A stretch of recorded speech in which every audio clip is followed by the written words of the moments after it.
मोहतरम किराम अजीज साथियों और मेरे प्यारे भाइयों, आज हम सभी यहाँ 15 अगस्त यानी यौम आज़ादी का मौका पर जमा हुए हैं। ये वो दिन है जिस दिन हमारे प्यारे मुल्क भारत को अंग्रेजों की गुलामी से आजादी मिली थी। 15 अगस्त 1947 को हमारा मुल्क एक आजाद मुल्क बना और हमने आजादी की गलाओं में सांस लेना शुरू की। ये आजादी हमें यूं नहीं मिली, इसके लिए लाखों लोगों ने कुर्बानियां दी।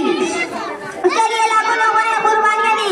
ये आजादी हमें यूं नहीं मिली, इसके लिए लाखों लोगों ने कुर्बानियां दी। हमारे बुजुर्गों और मुजाहिदीन ने ये आजादी बड़ी मेहनत जद्दोजहद कुर्बानियों के खिलाफ अपनी कुर्बानियों से हमें ये मौका दिया। मौलाना अबुल कलाम आजाद, इशफाकुल्लाह खान, भगत सिंह, सुभाष चंद्र बोस, महात्मा गांधी और बेशुमार ऐसे नाम हैं जिन्होंने आजादी की शमक को रोशन रखा। हमें चाहिए कि हम इन आजिम कुर्बानियों को याद रखें और इनके बताए हुए रास्ते पर चलकर अपने मुल्क की खिदमत करें, अपने मुल्क तालीम तरक्की इंसाफ का सहारा बनाएं।